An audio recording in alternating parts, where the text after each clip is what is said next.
Μάλιστα. Λοιπόν, πάμε να καλωσορίσουμε τώρα τον κύριο Γιώργο Παρασχάκη, όπως είναι κοντά μας, ενεργειακός σύμβουλος. Γεια σας, κύριε Παρασχάκη. Καλησπέρα, κύριε Κρινή, και σας ευχαριστώ πάρα πολύ για την πρόσκληση στην εκπομπή σας σήμερα. Να είστε καλά. Είναι κάτι το οποίο ασχολούμαστε έντονα και με πολλούς συμβούλους γύρω από αυτό το θέμα, όπως καλή ώρα και με εσάς, για να ακούσουμε τις απόψεις σας. Γιατί βλέπουμε να κλείνουν συνέχεια καταστήματα, μιλούμε για κρίση, δεν περισσεύουν τα λεφτά, έρχονται οι λογαριασμοί και είναι αρκετά βάρβαροι, θα έλεγα. Πώς μπορούμε να θωρακίσουμε το σπίτι μας, ποιες είναι οι ενέργειες που μπορούμε να κάνουμε και να έχουν πραγματικά ουσιαστικό αποτέλεσμα? Σίγουρα το κόστος της θέρμανσης και της όλης ενεργειακής κρίσης είναι πολύ μεγάλο και είναι ένα από τα πρώτα θέματα που ανησυχούν τον κόσμο σήμερα. Σαν ενεργειακός σύμβουλος πρέπει να σας ενημερώσω ότι υπάρχουν πάρα πολλά νέα προγράμματα μέσω των ΕΣΠΑ τα οποία περιμένουμε τόσο για παρεμβάσεις εξοικονόμησης ενέργειας σε κατοικίες όσο και σε μικρές επιχειρήσεις, όπως επίσης και σε τουριστικές επιχειρήσεις, τα οποία αναμένουμε μέσα στο επόμενο διάστημα, πιθανότατα μέχρι τα Χριστούγεννα. Μάλιστα. Να ανοίξουν δηλαδή νέα προγράμματα ΕΣΠΑ, λέτε.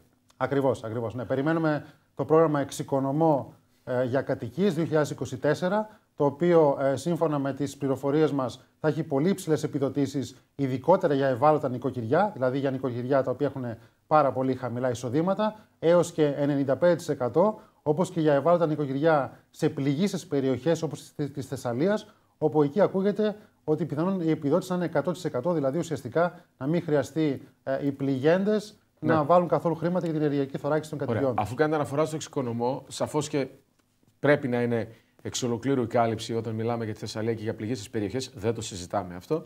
Αλλά από την άλλη θα πρέπει και το εξοικονομώ, κύριε Παρασχάκη, να πληρώνεται λίγο πιο γρήγορα. Δεν μπορεί σε 16 χρόνια να έχουμε κάνει 3 εξοικονομώ. Δεν γίνεται. Και από την άλλη, όταν είναι να μας τα παίρνουμε με κρεβριστική ακρίβεια, αντιλαμβάνεστε τι εννοώ. Ακριβώς, θίγεται ένα πολύ μεγάλο θέμα. Εκεί όμως είναι η ουσία, γιατί όλος θέλει να μπει μέσα να κάνει το σπίτι του, να βάλει μια θερμοπρόσωψη, να βάλει κουφώματα, μια μόνωση, έναν ηλιακό που είναι χρήσιμο πολύ. Ναι, αλλά μην πληρωθώ σε 2-3 χρόνια. Θίγεται ένα πάρα πολύ μείζον θέμα, ειδικά για εμάς τους που είμαστε σύμβουλοι και κατασκευαστές. Και οι επιχειρήσεις. Και ως επιτοπλίστων όλοι περιμένουμε να πληρωθούμε πλέον άνω των 12 μηνών, ενώ έχουμε καταβάλει τα ΦΠΑ και όλα τα υπόλοιπα έξοδα. Ναι. Και έχουμε λοιπόν ένα πρόβλημα πλέον, αντί να είναι κάτι το οποίο μας διευκολύνει και ένα εργαλείο το οποίο να προχωρούν τα έργα γρήγορα και να γίνονται οι ενεργειακές αναβαθμίσεις, είναι κάτι που δυστυχώς μας φρενάρει, καθώς το χρηματοοικονομικό κομμάτι είναι πάρα πολύ σημαντικό για όλους σήμερα. Ακριβώς, γιατί η χρήση πάντα είναι το θέμα. Εκεί είναι το ζήτημα. Και ενώ βγάζουν κάτι το οποίο πραγματικά είναι ωραίο. Έτσι, γιατί όλος δεν έχει λεφτά να φτιάξει το σπίτι του και σου λέει το κράτος έλα εδώ για να γλιτώσουμε ρεύμα, να γλιτώσουμε ενέργεια, να γλιτώσουμε πετρέλαιο, οτιδήποτε άλλο. Και απ' την άλλη να σε πληρώνει μετά από 1,5 και 2 χρόνια. Από την Ευρωπαϊκή Ένωση δεχτήκαμε συγχαρητήρια γιατί το πρόγραμμα Εξοικονομώ κατοίκων, όπως σχεδιάστηκε τα τελευταία χρόνια, ήταν μέσα στα 2 καλύτερα προγράμματα επιδότησης σε όλη την Ευρωπαϊκή Ένωση. Αλλά παρόλα αυτά, παρότι είναι ένα εργαλείο από το οποίο βγαίνουμε όλοι κερδισμένοι, οι ιδιοκτήτες των κατοικιών που αναβαθμίζουν ενεργειακά το σπίτι τους και εξοικονομούν χρήματα, ένας κλάδος της οικοδομής, ο οποίος απασχολεί τόσα επαγγέλματα και ξαφνικά έχουμε και πάλι αρκετή δουλειά, δόξα τω Θεώ, όπως επίσης οι πολιτικοί μηχανικοί, οι οποίοι κάνουν μελέτες, τακτοποιήσεις, δουλειά μηχανικού που επίσης πέρασαν πολύ μεγάλη κρίση, και τέλος το ίδιο το κράτος, το οποίο εισπράττει ΦΠΑ. Έτσι, καθώς όλα γίνονται με τιμολόγιο, πληρωμένες μέσω τραπέζης κτλ. Είναι δηλαδή ένα εργαλείο από το οποίο κερδίζουμε όλοι στην ελληνική κοινωνία και αν δεν είχε αυτά τα προβλήματα, σίγουρα θα ήταν ένα πολύ μεγάλο πλεονέκτημα για όλους, για την οικονομία μας, για την τοπική κοινωνία μας και ούτω καθεξής. Πάμε λίγο στο πρακτικό κομμάτι και να δούμε λίγο πρώτα τον αστικό ιστό της πόλης. Τι είναι αυτό που μπορεί να βοηθήσει στο να ελαχιστοποιήσουμε, όχι να ελαχιστοποιήσουμε, να μειώσουμε την κατανάλωση ενέργειας, να προστατεύσουμε δηλαδή το πορτοφόλι μας? Κοιτάξτε, πρέπει οπωσδήποτε να γίνουν κάποιες παρεμβάσεις στην κατοικία μας ή στην επιχείρησή μας, οι οποίες εξοικονομούν ενέργεια. Θα χρειαστεί να δώσουμε ένα μεγαλύτερο ποσό αρχικά, αλλά θα το αποσβέσουμε πάρα πολύ γρήγορα, ειδικότερα σήμερα που το κόστος της θέρμανσης το χειμώνα και της ψήξης το καλοκαίρι έχει γίνει τόσο δυσβάσταχτο. Μία πρώτη κίνηση είναι να κάνουμε μονώσεις. Ειδικότερα αν το σπίτι μας είναι στην επαρχία, σίγουρα οι μονώσεις βοηθούν πάρα πολύ, καθώς είναι πάρα πολύ εκτεθειμένα τα σπίτια. Οι ίδια μερίσματα τα οποία βρίσκονται στον τελευταίο όροφο οικοδομής και έχουν την πλάκα από επάνω, την ταράτσα, από όπου εκεί έχουμε απώλειες, όπως σπίτια του πρώτου ορόφου οικοδομής, όπου έχουμε απώλειες από την πιλωτή. Οπότε οι μονώσεις είναι μια πρώτη πολύ καλή παρέμβαση, η οποία εξοικονομεί ενέργεια και γενικότερα κάνει την ατμόσφαιρα μέσα στο σπίτι μας πάρα πολύ καλύτερη, καθώς χρειάζεται πολύ λιγότερα έξοδα για τη θέρμανση και την ψήξη του. Η αλλαγή του κουφωμάτων φυσικά, ειδικά αν αυτά είναι τα πολύ παλιά, τα εργολαβικά 30 ετίας και πάνω από αυτό, είτε ξύλινα κουφώματα σε μονοκατοικίες. Τα κουφώματα επίσης είναι ένα δεύτερο κομμάτι το οποίο θα μας γλιτώσει από τόσα πολλά έξοδα. Οι ηλιακοί συλλέκτες είναι κάτι το οποίο θα πρέπει, εγώ πιστεύω, όλα τα ελληνικά σπίτια να έχουν, καθώς ζούμε σε μια χώρα όπου πλέον, καθώς και το καλοκαίρι μεγάλωσε από ό,τι φαίνεται, έχουμε τουλάχιστον 8 μήνες το χρόνο ηλιοφάνεια, οπότε δωρεάν ζεστό νερό χρήσης. Τα κλιματιστικά φυσικά που πλέον έχουν γίνει απαραίτητα, καθώς πλέον τον Ιούλιο και τον Αύγουστο τα τελευταία καλοκαίρια βιώνουμε πάρα πολύ υψηλούς καύσωνες. Και τέλος, η αντλία θερμότητας που έρχεται στη ζωή μας είναι ένα μέσο θέρμανσης, ένας λέβητας, έτσι, η αντλία θερμότητας, το οποίο σε λίγα χρόνια θα μπει σε όλα τα σπίτια στην Ευρώπη αλλά και στις επιχειρήσεις. Οπότε θα έχουμε επίσης και με την ευκαιρία πάρα πολύ υψηλές επιδοτήσεις για εγκατάσταση αντλίας θερμότητας στο σπίτι μας, το οποίο είναι το πιο οικονομικό αυτόνομο μέσο θέρμανσης σήμερα. Και αυτό μπορεί να πει και σε διαμερίσματα η αντλία θερμότητας.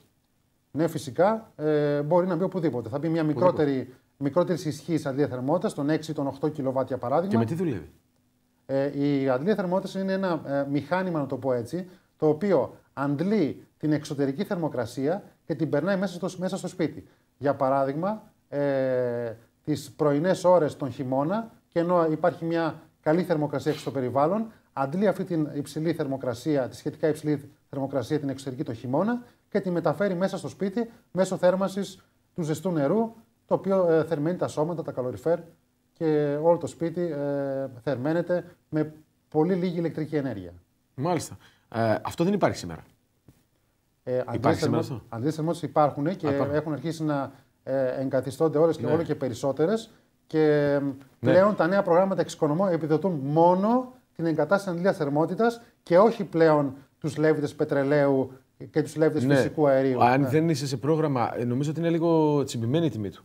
Σίγουρα είναι τσιμπημένη η τιμή του. Βέβαια, έχει μεγάλο κόστος απόκτησης, αλλά και ο χρόνος απόσβεσης είναι αρκετά σύντομος. Παρ' όλα αυτά, ένα νέο που έχω να σας πω επίσης είναι ότι θα βγουν ειδικά προγράμματα εξοικονομώ μόνο για αντλίες θερμότητας.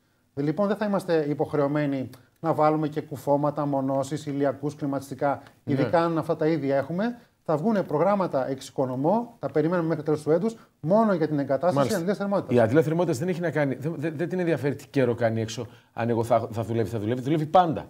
Δηλαδή δεν είναι σαν τον ηλιακό που λες έχει συννεφιά, πρέπει να ανάψει το θερμοσύφωνο. Όχι, είναι ένα έξυπνο μηχάνημα. Το γνωρίζω, γι' αυτό ρωτάω. Ναι. Το οποίο δουλεύει από μόνο του και μας εξοικονομεί πάρα πολύ ενέργεια και χρησιμοποιείται τόσο για τη θέρμανση μέσω των σωμάτων, είτε κάποιες ενδοδαπέδιας θέρμανσης που είναι και πλέον κάτι το οποίο επίσης ανεβαίνει, αλλά και της ψήξης το καλοκαίρι μέσω την εγκατάσταση των fan coils. Ακούει κάποιος λοιπόν όλα αυτά τα πράγματα και θα σου πει: ωραία, είναι το εξοικονομώ, να το περιμένουμε να βγει, γιατί δεν έχω όλα αυτά τα χρήματα για να μπορέσω να επενδύσω. Αν θα μπορούσε ένα πράγμα να κάνει κάποιος που έχει κάποια χρήματα στην άκρη, ποιο πιστεύετε ότι είναι το πιο αποδοτικό? Πάρα πολύ καλή ερώτηση. Αναλόγως βέβαια και τον τύπο κατοικίας, αλλά σίγουρα κατά τη δική μου άποψη είναι η μόνωση. Δηλαδή, ειδικά αν είναι ένα διαμέρισμα τελευταίο ορόφου, γιατί έρχονται πολλοί και μου λένε: έχω ένα συγκεκριμένο χρηματικό ποσό, τι να κάνω, να βάλω έναν πάρα πολύ ακριβό επώνυμο λέβητα, να βάλω τα κουφώματά μου? Η σωστή απάντηση, ειδικότερα σε κατοικίες οι οποίες είναι τελευταίο ορόφου, είναι να μονωθεί η πλάκα από επάνω, πρώτο ορόφου να μονωθεί αντίστοιχα η πιλωτή από κάτω και μονοκατοικίες στο χωριό να γίνει μόνωση, καθώς η τύχη μιας κατοικίας είτε ενός κτηρίου μιας επιχείρησης καλύπτουν το 80% της επιφάνειας από την οποία προέρχονται οι απώλειες. Είστε υπέρ του να. Η θερμοπρόσωψη, γι' αυτό μιλάτε. Ακριβώς. Ναι. Είστε υπέρ του να μπει θερμοπρόσωψη σε όλο το βάρη ή μόνο στα σημεία που είναι οι κολόνες στήριξης, γιατί από το τσιμέντο περνάει περισσότερη υγρασία? Είναι οικονομικό το θέμα. Φυσικά, όπως να πω το παράδειγμα ότι αν αγοράσουμε ένα μπουφάν τώρα που χειμωνιάζει και δεν το κλείσουμε ολόκληρο, θα έχουμε απώλειες από το σημείο μπροστά. Ενώ αν κλείσουμε το φερμουάρ και τυλίξουμε όλο το σώμα μας με το μπουφάν αυτό, το ίδιο ισχύει και τη θερμομόνωση. Αν τυλίξουμε όλο το σπίτι, τυλίξουμε σε εισαγωγικά, όλο το σπίτι το ντύσουμε με θερμομόνωση, τότε θα είναι και μικρότερες οι απώλειές μας και όσο μεγαλύτερο το πάχος του μονοτικού, τόσο καλύτερα και τόσο μεγάλη απόσβεση θα έχουμε μελλοντικά. Μάλιστα.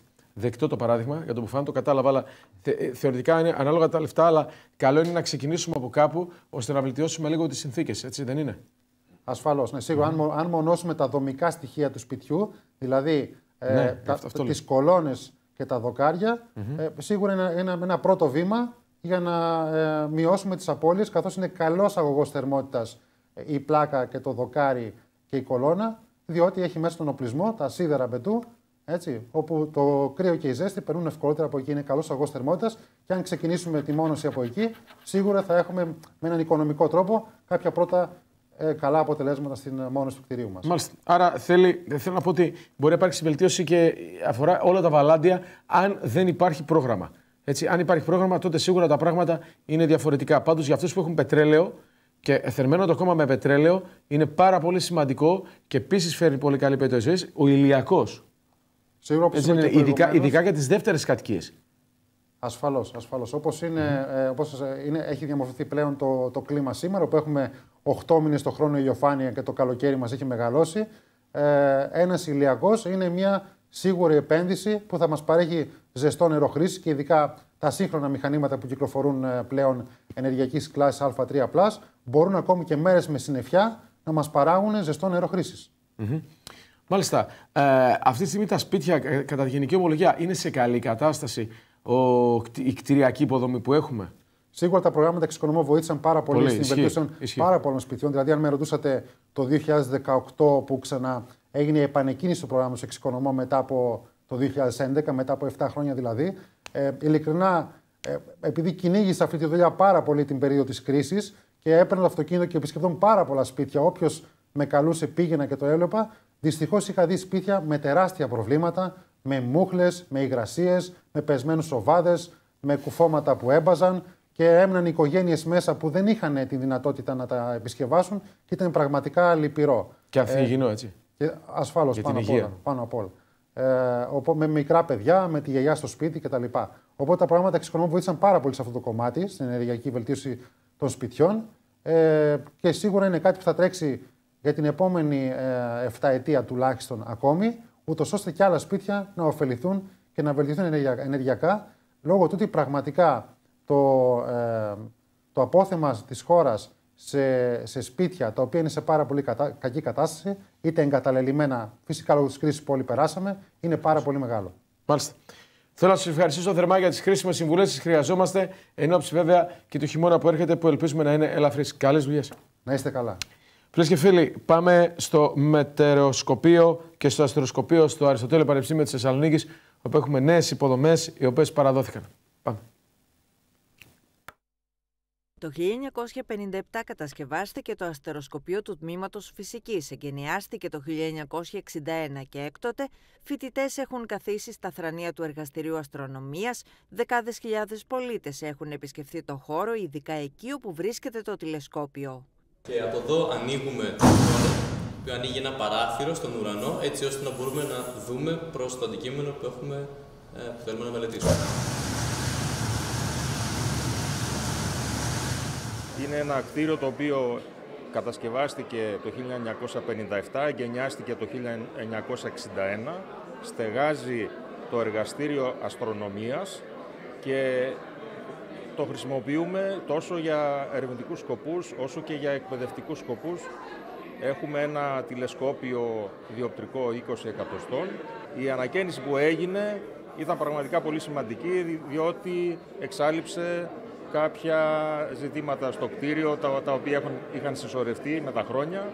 Το μετεωροσκοπείο του Τμήματος Γεωλογίας, το οποίο θεμελιώθηκε το 1954, είναι το δεύτερο εμβληματικό κτίριο του Αριστοτελείου Πανεπιστημίου Θεσσαλονίκης. Στο αρχείο του μετεωρολογικού σταθμού υπάρχουν στοιχεία από το 1930. Είναι και ο πιο ιστορικός μετεωρολογικός σταθμός στη Βόρεια Ελλάδα, παρέχοντας μετρήσεις από το 1930 μέχρι σήμερα. Και αυτό καταλαβαίνετε είναι πολύ σημαντικό τη σημερινή εποχή που η κλιματική αλλαγή συζητείται ιδιαίτερα, να έχουμε καταγραφές που να δείχνουν ακριβώς πώς αλλάζει το κλίμα μιας περιοχής. Μετά το 1970 υπάρχει μια αυξητική τάση στη θερμοκρασία της πόλης. η οποία μπορεί να έχει αυξηθεί και περίπου κατά 2 βαθμούς Κελσίου μέσα σε 50 χρόνια, κατά μέσο όρο, σε ετήσιο. Στην Πανεπιστημιούπολη, αλλά και γενικά αποτελούν το πόσημα για τον αστικό ιστό της πόλης μας. Παράλληλα, σε εξέλιξη είναι εργασίες στο κτίριο που στεγάζεται η Φιλοσοφική Σχολή, ενώ προγραμματίζονται έργα και στην κεντρική βιβλιοθήκη του Αριστοτελείου Πανεπιστημίου Θεσσαλονίκης. Λοιπόν, πάμε να δούμε το επόμενο βίντεο που η Φίνος Φιλμ, και μου αρέσουν πάρα πολύ αυτά, γι' αυτό και τα προβάλλουμε, έκανε ένα πολύ ωραίο φιλμάκι που έχει να κάνει με το χαμόγελο. Ένα χαμόγελο, μια αγκαλιά, ίσως είναι τα πιο ωραία χαρακτηριστικά για να αλλάξει η διάθεση του ανθρώπου. Με αυτό λοιπόν το ευχάριστο βίντεο θα σας αποχαιρετήσουμε, θα κλείσουμε και αυτή την εβδομάδα εδώ στη Δημοτική Τηλεόραση Θεσσαλονίκη σε ό,τι μας αφορά. Δείτε εικόνα από τη Θεσσαλονίκη μας, βροχές την αύριο, αλλά μια χαρά. Ο καιρός μας δεν μας θέλει, αλλά μας φταίνε. Καλό Σαββατοκύριακο. Καλημέρα. Ποιος είναι εδώ? Εμείς οι δύο. Το κάτι τσακβίνιες. Σφάλτα, χαμογέλασε. Σπάλτα, είναι πιο πολύ, χαμογέλασε. Και εσείς κυρίες μου και κύριοι. Εσύ χαμόγελο. Ωραίος καιρός σήμερα, Και τι με ενδιαφέρει, δεν πρόκειται να μολύσω έντο. Καλό.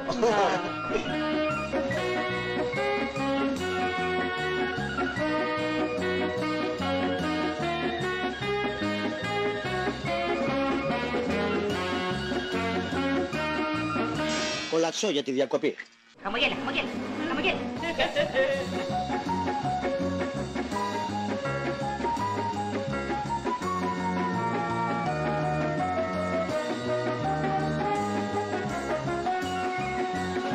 Γιατί χαμογελάτε? Όχι, που ευχαρίστησε.